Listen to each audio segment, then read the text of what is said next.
بسم الله الرحمن حامدا ومصليا أما بعد أعوذ بالله من الشيطان الرجيم بسم الله الرحمن الرحيم وأنتم الأعلون إن كنتم مؤمنين صدق الله ورسوله النبي الكريم شہید ہو گئے جو لوگ ان کی قسمت میں شہید ہو گئے جو لوگ ان کی قسمت میں نہ کوئی زخم نہ کوئی تیر و کمان لگا تھا یہی دیکھ کر دشمن حیران رہ گئے ہر ایک قطروں پر ہندوستان لکھا تھا معزز سامعین اکرام ایک بار پھر یوم جمہوریہ ہمارے سامنے جلوہ نما ہے ہم اس کی خوشیاں اور سالگرہ منانے میں مگن ہیں دوستو ہم اللہ کی ذات سے یہ امید رکھتے ہیں کہ جس طرح یہ دین 75 سال سے اپنی رنگینیوں اور رعنائیوں کے ساتھ آ رہا ہے قیامت تک اسی طرح آتا رہے یوم جمہوریہ آتا ہے بچے اسکولوں میں مدرسوں میں ترانے گنگناتے ہیں بڑے جھنڈے لہراتے ہیں بشری تقریر کرتے ہیں ممتاز مظاہرین کی آزادی سیرت قید و بند سے رہتی ہے اپنا پورا دین زور سخت کر دیتی ہے لیکن یہ جو پیغام لے کر آتا ہے اس پر توجہ کم ہوتی ہوتی ہے کم اخبار میں کم رسائل میں جو محاسبہ کرتے ہیں آج ہمارے نوجوان آج ہماری نئی نسل آج ہماری اسکولی بچے یہ تو جانتے ہیں کہ جواہر لال نہرو کون تھے مہاتما گاندھی کون تھے سبھاش چندر بوس کون تھے ابوالکلام آزاد کون تھے یقیناً ہر انسان جواب دے گا مجاہدین آزادی انہوں نے ہندوستان کو آزاد کرایا معزز سامعین اکرام میں پوچھنا چاہتا ہوں اپنے حاضر ساتھیوں سے کیا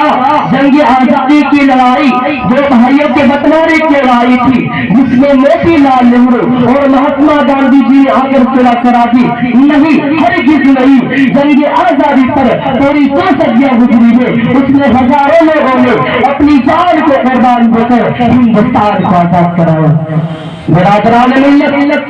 ہندوستان جنت نشاں صدیوں سے انگریزی سامراج کی چنگل میں سسک رہا تھا تڑپ رہا تھا اور غلامی کے اور ذلت کی زنجیر میں جکڑی ہوئی تھی یہاں کی عوام کا مقدر بن چکا تھا ظلم و بربریت اور جورستم کا بازار ہر طرف گرم تھا لیکن کسی میں ہمت نہ تھی کہ انگریزوں کے خلاف عالم بغاوت بلند کرتا وہ صرف مسلمان جنہوں نے ذلت میں رسوائی و تاریکی میں مشعل آزادی روشن کی اور 1857 کا برپا کیا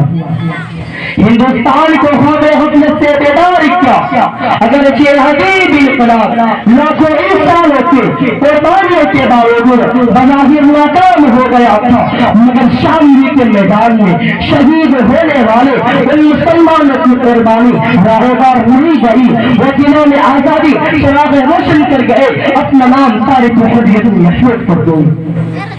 اس انقلاب کے بعد ہم جس کو انگریزی ادارے کا نام دیتے ہیں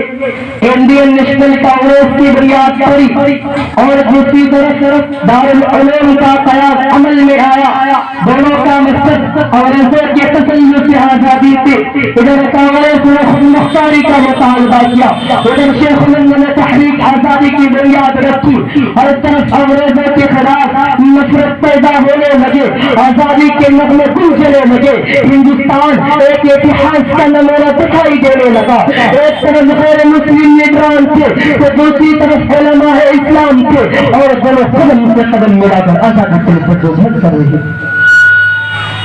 معزز سامعین اکرام ہمارے آباء و اجداد نے ہندوستان کی عظمت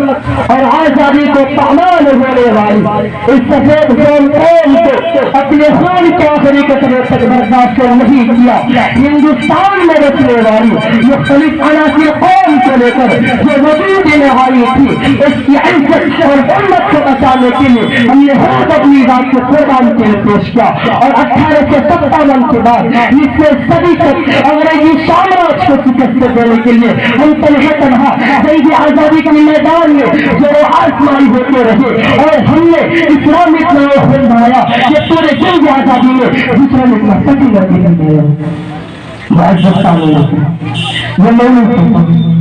وہ میں نہیں کہتا بلکہ تاریخ کے محرات بولتے ہیں. جب سے پہلے برسوں لکھے گئے تھے اور لکھنے والے بھی وہ تھے جنہوں نے ظلم برداشت کی, جنہوں نے اپنی اسناد کو گولیوں سے ڈھونڈتے دیکھا, جنہوں نے اپنے آبا اجداد کو چولہے پر لٹکتے دیکھا, جن کی زمینیں ضبط کرنی پڑی جب ہندوستان کو خون کی ضرورت پڑی, جب ہندوستان کو خون کی ضرورت پڑی سب سے پہلے غزل ہماری کٹی. پھر بھی کہتے ہیں یہ چمن ہمارا ہے تمہارا نہیں. معزز سامعین اکرام,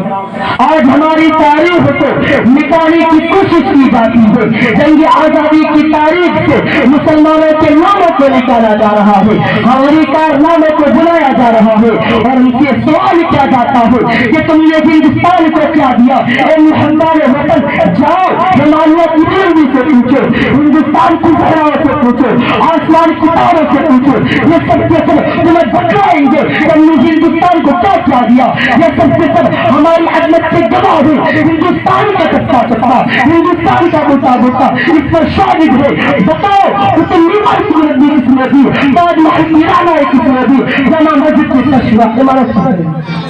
سوال سوال. ہم نے اس ملک کے گئے سے بہن کو, ہم نے اس ملک کے گئے سے بہن کو یہ ضرور بتلائیں گے ہم نے کیا جا ہے آدم کو.